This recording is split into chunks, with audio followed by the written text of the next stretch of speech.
స్వదేశీ, ఏమైంది? చాలా సాడ్గా కనిపిస్తున్నావు. What happened? You look so sad. Is everything okay స్వదేశీ? మా ఫ్రెండ్ బర్త్డే పార్టీకి తను నాకు ఇన్విటేషన్ పంపలేదు. నేను ఎలా వెళ్ళాలి తన బర్త్డే పార్టీకి? ఆమె నిన్ను పిలవనప్పుడు నువ్వు బాధపడాల్సిన అవసరం లేదు కదా, అది మనం చెప్పాలన్నమాట. ఇక్కడ ఏంటంటే ఆమె పిలిస్తే నువ్వు వెళ్తావు. If she invites you, you will attend her birthday party. ఆమె పిలిస్తే నువ్వు అటెండ్ అవుతావు, పిలవనప్పుడు నువ్వు అటెండ్ అవ్వలేవు. ఇఫ్ నాట్ అంటే అర్థం ఏంటంటే అన్లెస్, నిన్న ఆమె పిలవకపోతే అనే కండిషన్లో unless she invites you, you can't attend her birthday party. ఆమె పిలవనంత వరకు నువ్వు అటెండ్ అవ్వలేవు. ఈరోజు మనం నేర్చుకోబోతున్నటువంటి సెంటెన్స్ కూడా అదే. అన్లెస్ని ఉపయోగించి మనము సెంటెన్సెస్ తెలుసుకోబోతున్నాము. అలాగే ఈమె హోంవర్క్ కంప్లీట్ చేస్తేనే నేను ఆమె బర్త్డే పార్టీకి పంపిస్తాను, అంతే కదా. మరి హోంవర్క్ ఉంచుకొని బర్త్డే పార్టీకి వెళ్తే ఎలా చెప్పండి? కుదరదు కదా. కాబట్టి until she completes her homework I won't let her to attend birthday party. Birthday party నేను అటెండ్ అవ్వనివ్వనని నేను అంటూ ఉన్నాను. ఇలాంటి కండిషన్లో మనము అంటిల్ని కూడా వాడాము. అంటే అర్థం ఏంటంటే ఫ్రెండ్స్, ఈరోజు క్లాస్లో మనము అన్లెస్ని ఉపయోగించి అలాగే అంటిల్ని ఉపయోగించి సెంటెన్సెస్ని మనము తెలుసుకోబోతున్నాం. Let's get started. ఫ్రెండ్స్, మనం గుర్తుంచుకోవాల్సిన విషయం ఏంటంటే అన్లెస్ అంటే అర్థం ఏంటంటే జరగనంత వరకు, లేదా ఇదైతే తప్ప, నెగిటివ్ సెన్స్లో మనం వాడుతూ ఉంటాం. నువ్వు హార్డ్ వర్క్ చేస్తేనే నువ్వు ఎగ్జామ్ బాగా రాస్తావు, నువ్వు హార్డ్ వర్క్ చేయకపోతే నువ్వు ఎగ్జామ్ బాగా రాయవు. ఈ రకంగా నువ్వు కష్టపడితేనే ఎగ్జామ్ బాగా రాస్తావు, నువ్వు కష్టపడకపోతే ఎగ్జామ్ని నువ్వు బాగా రాయలేవు అని చెప్పేటువంటి కండిషన్లో unless you work hard you can't right your exam well అంటే అర్థం ఏంటంటే ఎగ్జామ్ నువ్వు చక్కగా రాయలేవు. అందుకే mummy I won't go unless she invites me. Yes, I won't go unless she invites me. ఆమె నన్ను పిలిచేదాకా నేను అక్కడికి వెళ్ళను అని చెప్పి అంటూ ఉంది. అన్లెస్ అంటే ఆమె ఒకవేళ పిలవకపోతే అనేటువంటి కండిషన్లో అన్లెస్ని మనము వాడుతున్నాం. గుర్తుంచుకోండి ఫ్రెండ్స్, అన్లెస్ అంటేనే నెగిటివ్ సెన్స్ అన్నమాట. ఇక్కడ నెగిటివ్లో మళ్ళీ నెగిటివ్ అనేది మనకు రాకూడదు. ఎగ్జాంపుల్ ఏంటో చూద్దాం మనము. దే డోంట్ కమ్, వారు రారు. Unless you don't invite them, ఇది చాలా తప్పు, ఇది బండ తప్పు. ఇక్కడ మనకు రెండు నెగిటివ్ సెన్సెస్ అనేటివి రావన్నమాట. ఈ రకంగా రాయడం అనేది తప్పవుతూ ఉంటుంది. ఫ్రెండ్స్, మనం గుర్తుంచుకోవాల్సిన విషయం ఏంటంటే ఒక సిచ్యువేషన్, ఒక కండిషన్ని బేస్ చేసుకొని మనకు యాక్టివిటీ అనేది జరుగుతూ ఉంటుందన్నమాట. మనము కొన్ని ఆఫీసెస్కి వెళ్తూ ఉంటాము. అక్కడ ఏంటంటే చేతికి మనము లంచం ఇవ్వందే పని అనేది జరగదన్నమాట. అంటే ఇలాంటి కండిషన్లో గ్రీజ్ ద పామ్ అనేటువంటి ఇడియం ఉపయోగించి మనం సెంటెన్స్ కూడా నేర్చుకుందాం. అంటే అర్థం ఏంటంటే ఏదైనా ఆఫీస్కి వెళ్ళామనుకోండి, అంటే అన్ని ఆఫీసులలో కాదు, కొన్ని ఆఫీసులలో ఏంటంటే డబ్బులు ఇస్తేనే పనులు అవుతూ ఉంటాయి, డెస్క్ కింద డబ్బులు పెట్టాలన్నమాట. ఇది చాలా తప్పు, మనము బ్రైబ్ అనేది చాలా తప్పు అనమాట. కానీ కొన్ని ఆఫీసులలో పనులు అవ్వవు అనమాట. అలాంటి కండిషన్లో you won't get anything done, you won't get anything done unless you grease someone's palm. అంటే అర్థం ఏంటంటే వాళ్ళ చేతికి మనము గ్రీజ్ పుయ్యందే. ఇక్కడ నిజంగా గ్రీజ్ అనేది ఉండదు. గ్రీజ్ అంటే అర్థం ఏంటంటే ఇక్కడ మనము లంచం, మనము ఎక్స్ట్రా మనీ ఇవ్వండి అక్కడ పని జరగదు అనేటువంటి కండిషన్లో ఇలాంటి సెంటెన్స్ మనం వాడుతూ ఉంటాం. ఇక్కడ గెట్తో మనం సెంటెన్స్ వాడుతూ ఉన్నాం, మీరు మనసులో ఉంచుకోండి. You won't get anything done unless you grease someone's palm or some authorities palm. ఎవరైతే అథారిటీస్ యొక్క చేతికి మనం గ్రీజ్ పుయ్యింది అంటే అర్థం ఏంటంటే ఇక్కడ గ్రీజ్ అంటే ఎటువంటి గ్రీజ్ ఉండదు, లంచం ఇవ్వండి పనులు అనేటివి అవ్వవు అని చెప్పేటువంటి కండిషన్లో. ఫ్రెండ్స్, మనము అన్లెస్ని ఒక సిచ్యువేషన్ని బేస్ చేసుకొని మనము ఏంటమ్మా నేను ఇప్పుడే వెళ్ళిపోవాలి, లేదంటే నేను పార్టీకి లేట్ అయిపోతా. Unless I leave now, I'll be late for the party. Yes, unless I leave now or unless I leave right now. ఇప్పుడే నేను వెళ్ళకపోతే I will be late for the birthday party.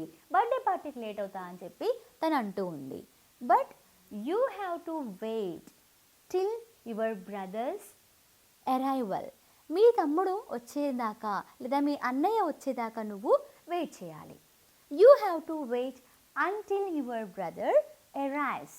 ఆయన వచ్చేదాకా, ఆయన వచ్చేదాకా నువ్వు ఆగాలి అని నేను అంటూ ఉన్నాను.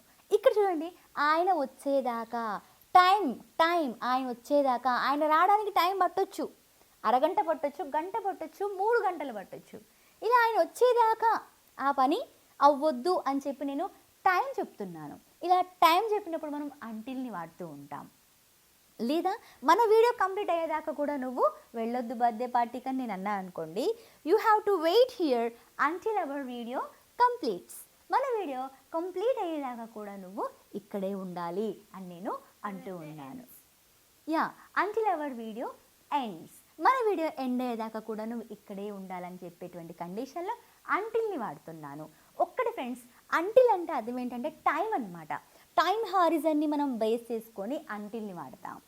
అంటిల్ అన్నా టిల్ అన్నా ఒకటే. మనం గుర్తుంచుకోవాల్సిన విషయం ఏంటంటే అంటిల్ టిల్ రెండింటిని మనము సమంగా వాడచ్చు.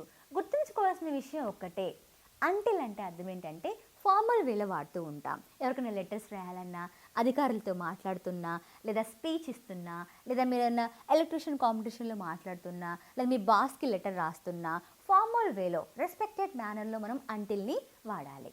మరి స్పోకెన్ ఇంగ్లీష్లో ఎక్కువగా టిల్ కూడా వాడుతూ ఉంటారు. ఇది ఇన్ఫార్మల్ వే అనమాట. ఇన్ఫార్మల్ వేలో మనము టిల్ని వాడచ్చు. ఓకేనా ఫ్రెండ్స్, తప్పేమీ లేదు. ఒకటి ఇన్ఫార్మల్ వేలో టిల్. స్పెల్లింగ్ మాత్రం మర్చిపోవద్దు. టిల్ యొక్క స్పెల్లింగ్ ఏంటి? TILL. ఓకేనా. అంటిల్కి UNTIL, ఒకటే ఎల్ ఉంటుంది అంటిల్లో. ఇన్ఫార్మల్ వేలో రాగానే 2 ఎల్లు వస్తాయన్నమాట. ఈ విషయాన్ని మనము మర్చిపోవద్దు. ఓకేనా ఫ్రెండ్స్.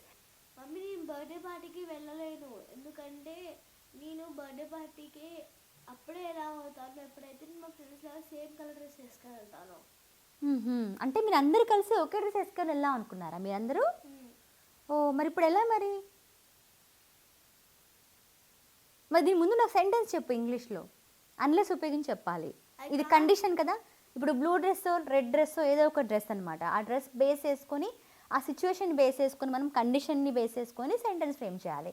కాబట్టి మనము తప్పనిసరిగా అన్లెస్నే వాడాలి. ఎలాగా? I can't attend the birthday party unless I have the same dress as my friends. Yes, నా ఫ్రెండ్స్తో సమంగా నాకు డ్రెస్ లేకపోతే నేను పార్టీని అటెండ్ అవ్వలేను అని చెప్పి అంటూ ఉంది. So you have to wait until I bring. నేను తీసుకొచ్చేదాకా నువ్వు వెయిట్ చేయని నేను అంటూ ఉన్నాను. ఇక్కడ తీసుకొచ్చేంత వరకు, నేను తీసుకొచ్చేదాకా టైం స్పాన్ ఉంటుంది. 1 అవర్ అన్న పట్టొచ్చు, షాపింగ్కి వెళ్ళాలి, ఏదో ఒకటి తీసుకొని రావాలి, టైం పడుతుంది. అంటే నేను తీసుకొచ్చేదాకా అన్నప్పుడు అంటిల్ని వాడాలి.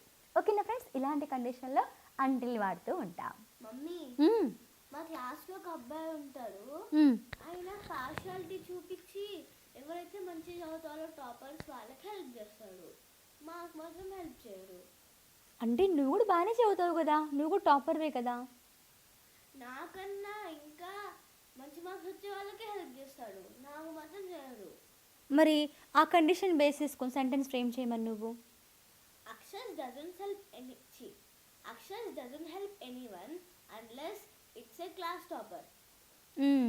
Unless they are their class toppers. వాళ్ళ క్లాస్ టాపర్స్ అయితేనే ఆయనే హెల్ప్ చేస్తాడు. మళ్ళీ ఫ్రేమ్ చేసి చెప్పు గట్టిగా. Akshars doesn't help anyone unless it's a class topper. Akshars doesn't help anyone unless it's a class topper. ఒకవేళ ఆయన క్లాస్ టాపర్ అయితేనే వాళ్ళకి హెల్ప్ చేస్తారు.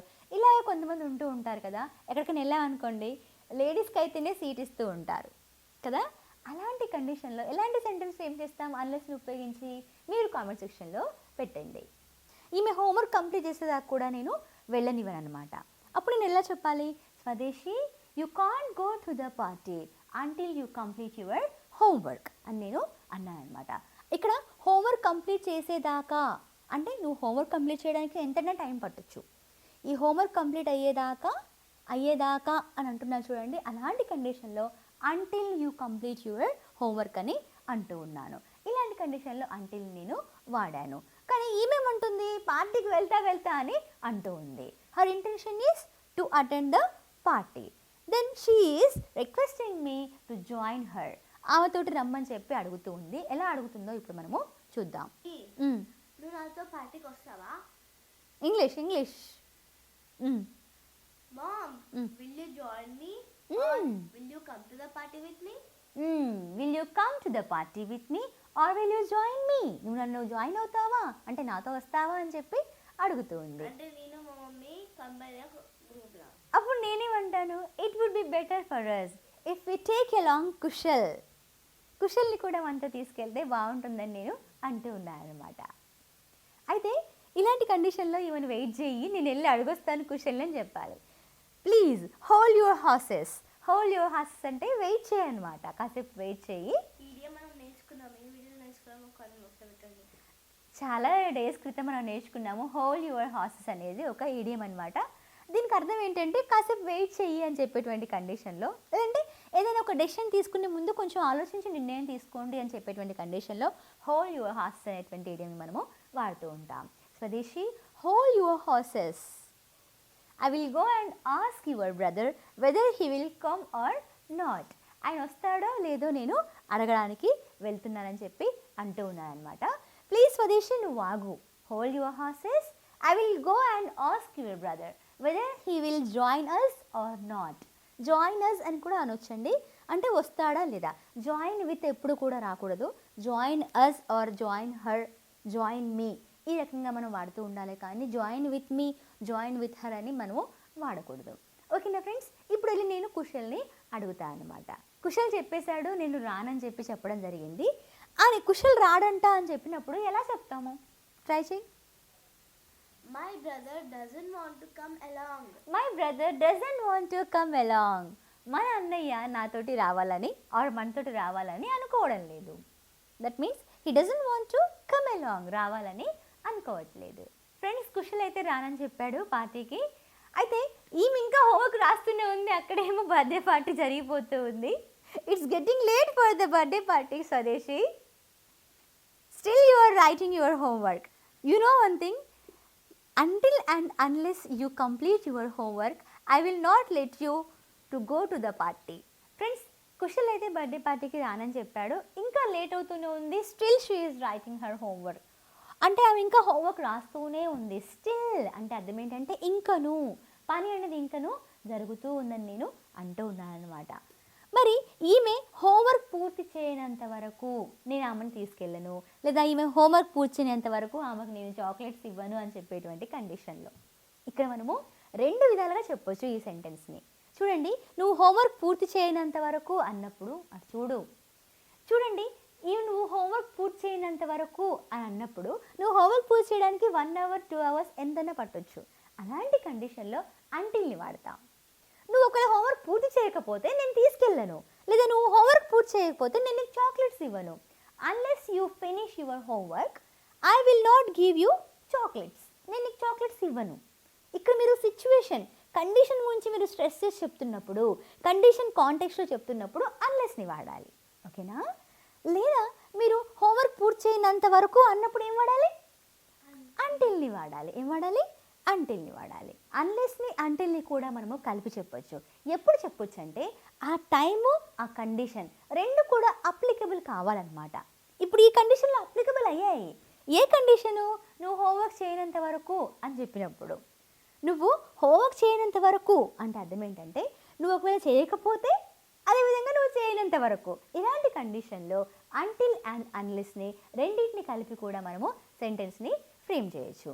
Until and unless you finish your homework, I will not let you go to the party, or I will not give you some chocolates. నేను నీకు కొన్ని చాక్లెట్స్ని ఇవ్వను అని నేను అంటూ ఉన్నాను. ఇలాంటి కండిషన్లో అంటిల్ని అన్లెస్ని కూడా మనము ఎప్పుడైతే మనకు కాంటెక్స్ట్ ఒకే దానికి అప్లై అవుతుందో అలాంటి కండిషన్లో మనము రెండింటిని కలిపి వాడచ్చు. ఓకేనా ఫ్రెండ్స్? ఈ రకంగా మనము అన్లెస్ని నేర్చుకున్నాము, అంటిల్ని కూడా నేర్చుకున్నాము. మీరు ఈజీగా గుర్తుపెట్టుకోవచ్చు. అంటిల్ అంటేనే అంటిల్లో టీ ఉంది. టీ అంటే టైం అన్నమాట. ఈ టైంని బేస్ చేసుకుని మనము సెంటెన్సెస్ని ఫ్రేమ్ చేయొచ్చు అంటిల్ని లేదా టిల్ని ఉపయోగించి. అంటిల్ వచ్చేసి ఫార్మల్ వే, టిల్ వచ్చేసి ఇన్ఫార్మల్ వే. అదేవిధంగా సిచ్యువేషన్ ఏదైనా కండిషన్ని బేస్ చేసుకొని మీరు unless you practise or unless you work hard you will not get fluency. మీకు ఫ్లూయెన్సీ వస్తుందా? రాదు. ఈ రకంగా మనము అన్లెస్ని ఏదైనా సిచ్యువేషన్ లేదా కాంటెక్స్ట్ లేదా కండిషన్ని బేస్ చేసుకొని చెప్పినప్పుడు మనము అన్లెస్ని వాడుతూ ఉంటాం. ఈ వీడియో నచ్చినట్లయితే తప్పకుండా లైక్ చేయండి. అదేవిధంగా మన వద్ద ఒక ఇంగ్లీష్ కోర్స్ కూడా అవైలబుల్గా ఉంది. ఈ కోర్సులో భాగంగా మీరు ఇంగ్లీష్ని స్టెప్ బై స్టెప్ నేర్చుకోవచ్చు. అదేవిధంగా సండే మీకు జూమ్ సెషన్స్ కూడా ఉంటూ ఉంటాయి.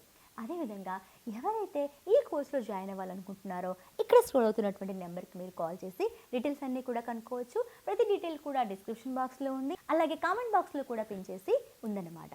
కావాల్సిన వాళ్ళు తప్పకుండా అప్రోచ్ అవ్వండి. Thank you so much for watching friends. Bye.